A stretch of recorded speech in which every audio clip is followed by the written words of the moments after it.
¿Qué tal, compañeros? ¿Cómo se encuentran? El día de hoy continuamos con nuestro siguiente capítulo del curso de cómputo cuántico, donde, taratatán, tatán, afortunadamente ya empezaremos a hablar de conceptos o características ya como tal del cómputo cuántico, donde en este capítulo, que dividí, digamos, en dos videos, el primero vamos a hablar de lo que es el qubit, desde la parte, digamos, matemática y formal, algunas características no muy complejas, lo más, digamos, básico que ustedes necesitan saber y conocer.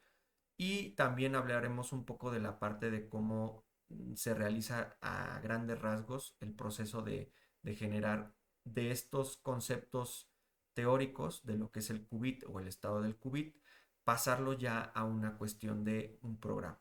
¿Ok? Y ahí en este video voy a hablar de estas dos partes. En el video que sigue ya les hablaré propiamente ya de la programación y qué instrucciones nosotros vamos a poner en el código para que nosotros pues realicemos en este caso nuestro tipo hola mundo de nuestro primer circuito cuántico.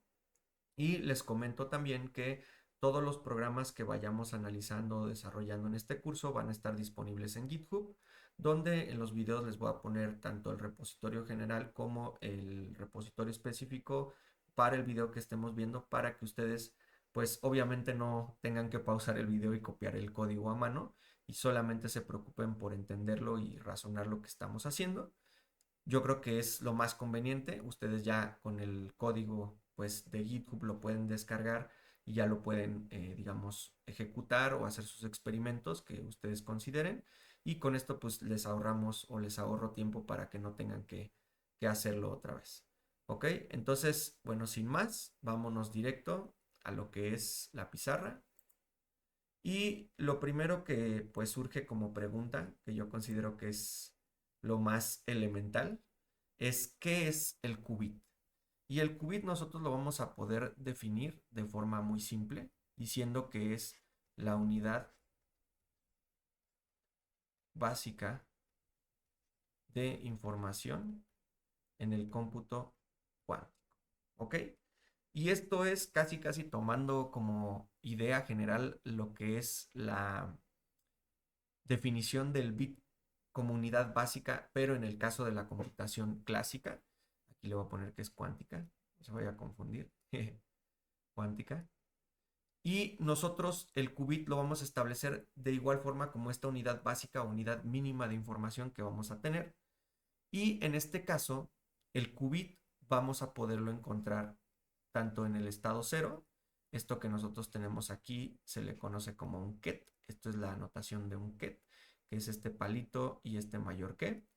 Podemos encontrarlo en el estado ket cero, podemos encontrarlo en el estado ket uno y también en su caso general podemos encontrarlo en una superposición de estar en el estado ket cero y en el estado ket uno.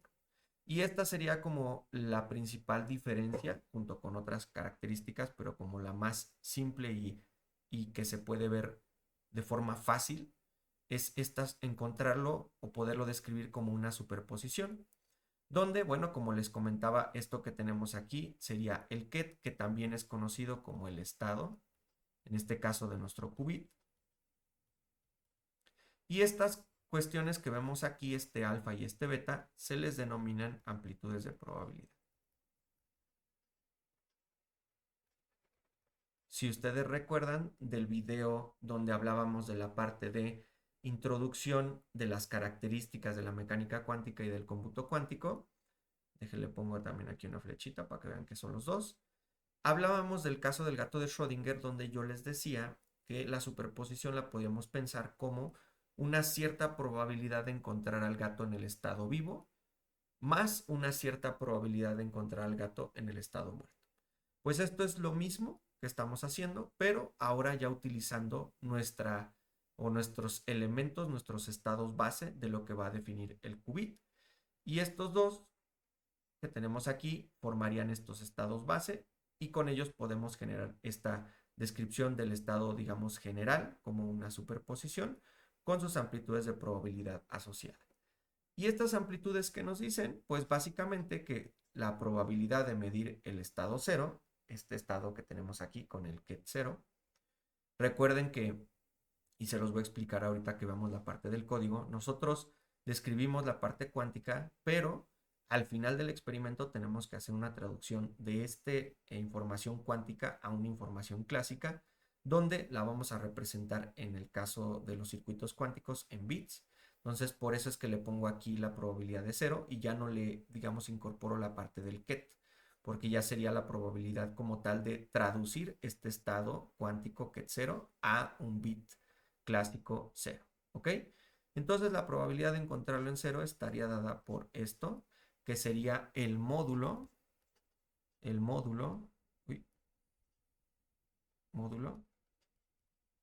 elevado al cuadrado de la amplitud de probabilidad, en este caso asociada al estado 0. Y de igual forma, nosotros podríamos calcular la probabilidad de encontrar al qubit en el estado 1 haciendo el mismo procedimiento, obteniendo el módulo elevado al cuadrado de la amplitud de probabilidad beta, que está asociada al estado 1. Entonces es básicamente esa información lo que nos va a decir en esta descripción del estado. Algo importante que ustedes tienen que tomar en cuenta es que tanto alfa como beta pertenecen a los complejos. ¿Ok? ¿Y esto qué nos dice? Pues el tipo de elementos que nosotros vamos a tener en nuestra amplitud de probabilidad no solamente van a ser números reales, sino van a ser números con una parte imaginaria. Y en este caso, este tipo de elementos que nosotros vamos a tener aquí es importante que cumplan con algo que se llama la regla de Born.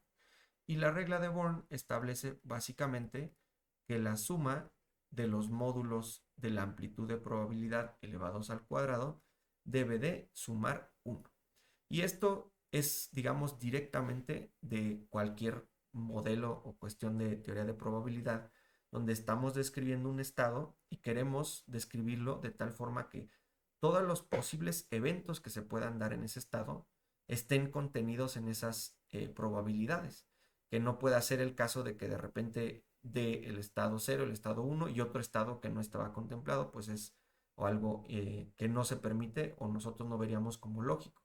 Y para asegurarnos esta parte, pues nosotros siempre tendríamos que hablar de estas amplitudes viéndolas como si estuviesen normalizadas.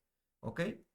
Entonces, si tuviésemos el caso de que hubiese más estados base, pues obviamente la suma de todas sus amplitudes de probabilidad, sus módulos elevados al cuadrado, deberían de sumar 1. Y esto lo vamos a ver ya cuando hablemos de sistemas compuestos, es decir, de más de un qubit. Pero de momento solamente quédense con esa parte.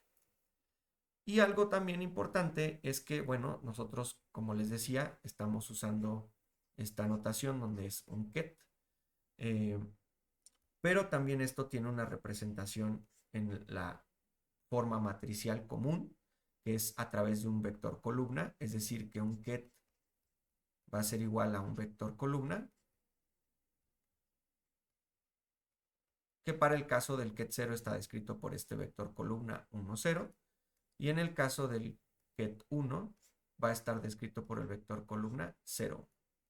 Y esto, bueno, nos llega a la idea o nos puede llevar al concepto de la combinación lineal de los vectores, que es como describimos nosotros la superposición. Si tomamos el ejemplo general que les daba allá arriba, esto se podría hacer simplemente sustituyendo nuestro ket 0 y nuestro ket 1 por sus correspondientes vectores columna. Y esto nos daría cómo describimos este estado, pero en su notación de vector columna, donde vamos a tener su amplitud de probabilidad de encontrar el estado encontrar al qubit en el estado 1, 0 o vector 1, 0 y encontrarlo con una cierta amplitud de probabilidad beta en el vector 0. Y esto al final, ¿qué resulta? Pues simplemente esto. Y es decir que nuestro estado también lo podemos ver de forma vector columna con esta forma.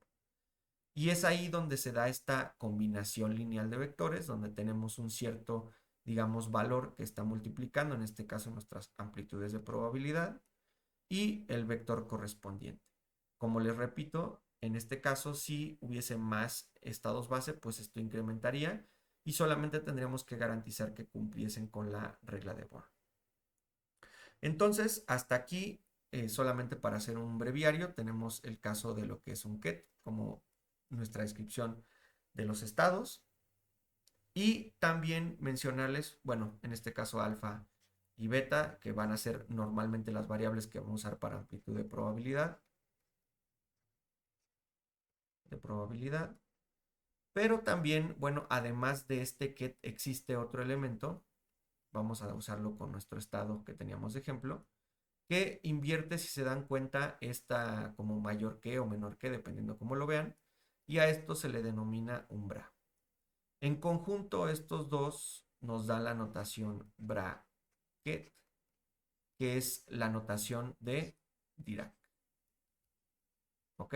Que es básicamente una notación distinta para hablar de los vectores columna y vectores fila, donde, como sabemos, el ket, que es el estado, está descrito, como lo veíamos aquí, por un vector columna.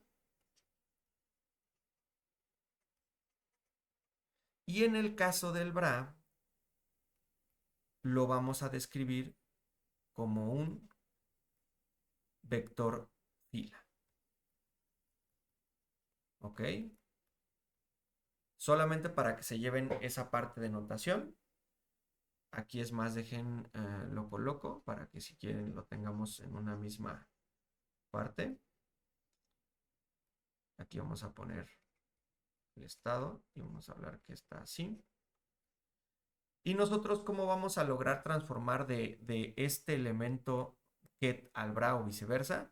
Básicamente es tomando el adjunto de lo que es en este caso del ket, tomar su adjunto sería el bra, o del bra tomar su adjunto y nos iríamos al ket, que es hacer una transposición y tomar, y algo que no les puse aquí, es el complejo conjugado de estos elementos. Como les comentaba, tanto alfa como beta son, digamos, números complejos, y para nosotros calcular, en este caso, este módulo elevado al cuadrado, nosotros lo haríamos de la siguiente manera, tomando como el ejemplo el alfa, para que también lo sepan hacer. No es que sea necesario que lo vayamos a hacer en muchas ocasiones en el curso, pero es bueno que lo sepan. Y así es como nosotros lo calcularíamos, que es básicamente multiplicar lo que es alfa por su complejo conjugado. Y esto sería el módulo elevado al cuadrado. Y de igual forma, tomando más o menos esta idea, cuando nosotros pasamos de lo que es un ket a un bra, haríamos una rotación, es decir, pasar de lo que es un vector columna a un vector fila, y cuando pasamos al vector fila necesitamos tomar el complejo conjugado de estos elementos. ¿Ok? Para los que igual por cualquier cosa de que se queden así de qué es este signo del asterisco, si ustedes recuerdan de la parte de escribir un número complejo, el que fuese, digamos que tuviese la forma así, donde tuviese esta la parte real y esta fuera la parte imaginaria, ahí porque tiene la i, imaginario, tomar su complejo conjugado sería simplemente cambiar el signo de la parte imaginaria. Si tuviese en este caso un menos, pues lo cambiaríamos a más. Si tuviese un más, lo cambiaríamos a un menos. Y eso es básicamente lo que haríamos. Como regla o como comentario general, les digo que no vamos a tratar mucho con, en este caso, amplitudes con parte imaginaria. La mayoría solamente van a tener la parte real. Entonces nos vamos a evitar este complejo conjugado, pero es importante que lo sepan por si quieren ustedes hacer algunos experimentos, pues que sepan qué consideraciones deben de tener. Entonces, de esta parte yo creo que solamente me gustaría a lo mejor agregar como que unos ejemplos de cómo ya veríamos esto en algunos casos particulares. Nosotros podríamos, por ejemplo, le bajo el grosor a esto. Podríamos tener el caso de, no sé, un estado phi de un qubit que está dado por 1 raíz de 3 como su amplitud de probabilidad de encontrarlo en el estado 0, y raíz de 2 sobre raíz de 3 de encontrarlo en el estado 1. Si nosotros hacemos nuestros experimentos y quisiéramos saber cuál es la probabilidad de encontrarlo en el estado 0, lo único que tendríamos que hacer es tomar el módulo elevado al cuadrado de este 1 raíz de 3, que es 1/3. ¿Ok? Y si quisiéramos conocer la probabilidad de encontrarlo en el estado 1, solamente tendríamos que tomar el módulo de la amplitud de probabilidad de encontrarlo en el estado 1, elevado al cuadrado, que sería 2/3. Y como nota importante, nosotros con esto podemos, digamos,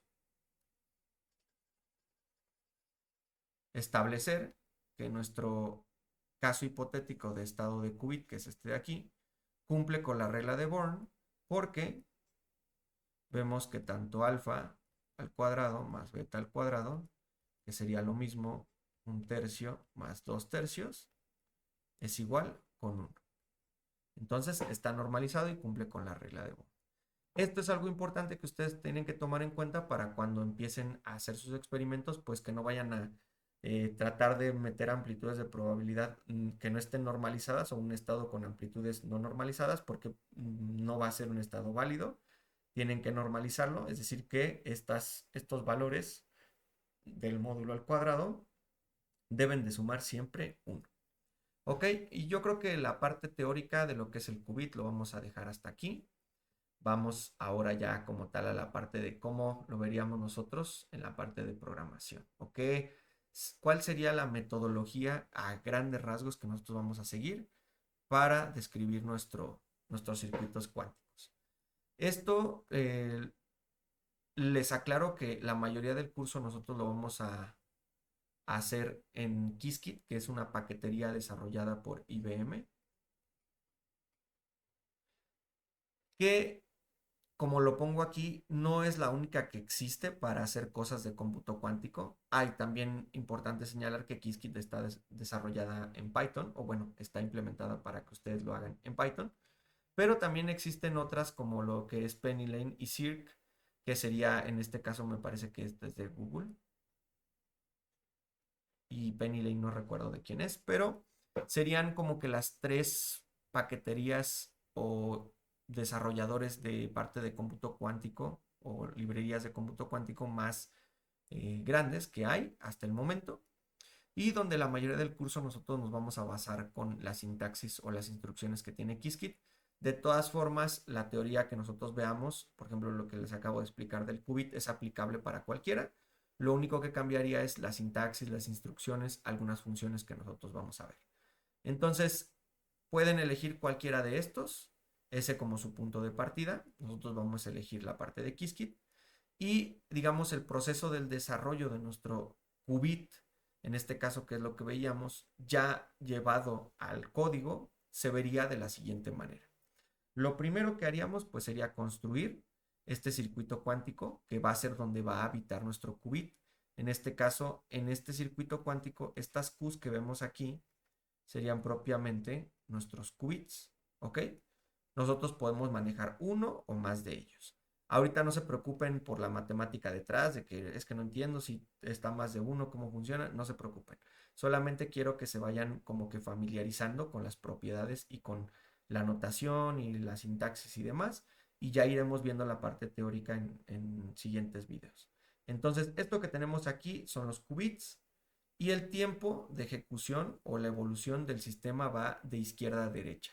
Es decir, que inician en este punto, digamos, donde estoy pintando esta línea punteada, y terminan en este punto. Vamos a ponerlo de otro color. Aquí. Aquí inician en la parte donde está el color verde, y en la parte donde está el color rojo termina. Aquí inicio y aquí termino. ¿Ok? Y va de izquierda a derecha. Eso es importante. La siguiente parte para nosotros formar nuestro programa o nuestro circuito cuántico sería transformar para un simulador en específico o una computadora cuántica que nosotros seleccionemos. Esto lo vamos a hacer con la compilación, que en la parte importante de la compilación hay algo que se llama transpilación, que es básicamente la traducción de estas cositas que vemos aquí, que nosotros las vamos a llamar compuertas cuánticas, compuertas cuánticas, es traducir estas compuertas o este código que nosotros generemos a algo que entiende la computadora cuántica. Y esto es para algún tipo de computadora cuántica en específico. Aquí en la foto yo les coloqué dos. Una es de IBM, esta que tenemos aquí, y esta es de la empresa IonQ. Entonces, cuando hacemos la transpilación y la compilación de nuestro código que nosotros entendemos y hacemos en nuestra computadora, tenemos que seleccionar qué tipo de dispositivo queremos para que haga la traducción y que esta computadora cuántica pueda, si así lo queremos, pues realizar el experimento.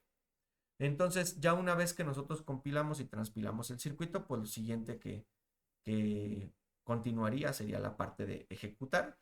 Y aquí podemos elegir dos cuestiones. Una es la simulación, que es la mayoría de lo que vamos a hacer en este curso, o la otra sería ejecutarlo en computadoras cuánticas reales. La simulación es bastante útil porque esta nos da como ideas de lo que estamos haciendo en nuestro programa o lo que está haciendo nuestro algoritmo cuántico, nuestro circuito cuántico, sin la necesidad de ocupar estos recursos de computadoras cuánticas reales. Como les comentaba, de hecho, en los videos anteriores, ustedes pueden hacer, al menos en IBM, una cuenta que es gratuita, en la cual ustedes pueden utilizar un cierto tiempo al mes, varios dispositivos o varias computadoras cuánticas para realizar estos experimentos de forma real. Si no consideran necesario, yo les recomiendo que lo hagan simplemente en una simulación. Y esta simulación lo que va a tratar de hacer es emular el comportamiento de la computadora cuántica, pero ya sea en su computadora o en algún servicio en la nube que ustedes tengan como Colab o AWS o algo que tengan ahí, por ejemplo, con NVIDIA, etcétera. Y la parte final de lo que vamos a hacer cuando desarrollemos siempre un programa, un circuito cuántico, pues va a ser el análisis. Y aquí vamos a obtener las estadísticas, que esto se relaciona mucho con esto que veíamos acá, con esto que tenemos aquí. Como nosotros podemos ver, el estado no nos va a decir específicamente si, por ejemplo, nosotros corremos este estado en una computadora cuántica y lo medimos una sola vez, tenemos un tercio de probabilidad, esto que teníamos aquí, de medirlo, ay, perdón, esto aquí, de medirlo en el estado 0 y 2 tercios de probabilidad de medirlo en el estado 1. ¿Cómo nosotros podemos establecer esto? Pues necesitamos tomar una muestra, es decir, necesitamos ejecutar nuestro circuito cuántico, un cierto número de experimentos para poder sacar este dato o esta probabilidad. Si nosotros lo corriéramos una vez, puede ser que el estado pues nos dé 0 y nosotros diríamos, ah, pues es que el estado del qubit pues da 0. No, nosotros necesitamos correrlo otra vez donde posiblemente dé ahora el estado 1 y pensaríamos, ah, ok, da 50% 0, 50% 1 porque nuestros dos experimentos que hicimos, una vez nos dio 0 y una vez nos dio 1. Y eso estaría mal.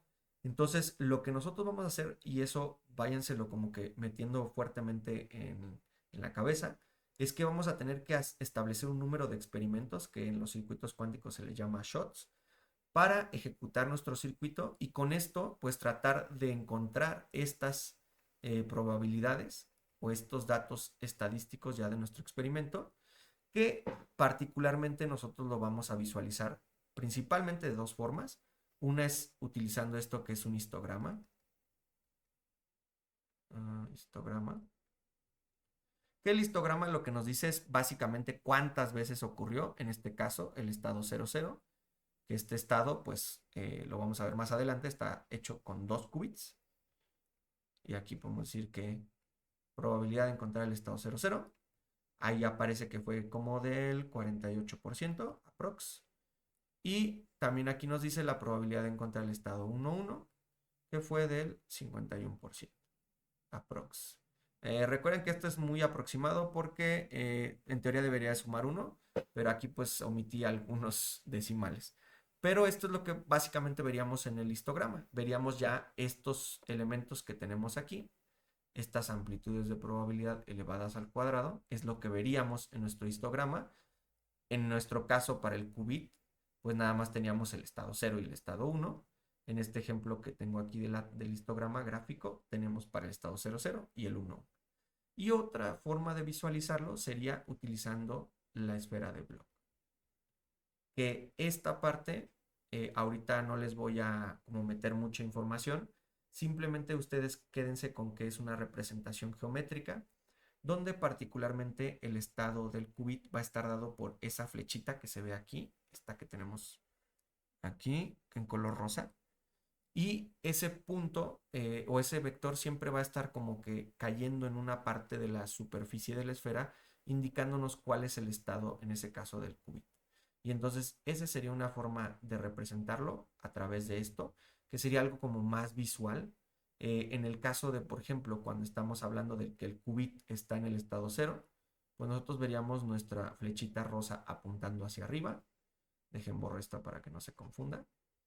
Si tuviésemos el caso de que el qubit eh, midiese o se viese en el estado 1, lo tendríamos apuntando hacia abajo. Si lo tuviésemos en una superposición, por ejemplo, del 50-50 o de 1 raíz de 2, lo podríamos tener apuntando hacia acá. Y así tendríamos diferentes puntos donde apuntaría ese vector indicándonos cuál es el estado de nuestro qubit. Entonces, bueno, eso es a grandes rasgos los pasos que vamos a seguir. Como les comentaba, en el siguiente video ya vamos a ver la parte de programación. Voy a ponerles como los bloquecitos de código y les voy a empezar a explicar para que ustedes ya puedan hacerse una idea de cómo, bueno, ya entendí más o menos lo que es el estado de un qubit, ahora cómo lo programo. Y eso entonces lo veríamos en el siguiente video. Como siempre les recuerdo, denle like, compartan, suscríbanse, ayudan bastante al canal. Somos un canal chiquito, vamos creciendo y espero que pues este curso y este material a las personas que les interese el cómputo cuántico les llegue y les llegue a más personas.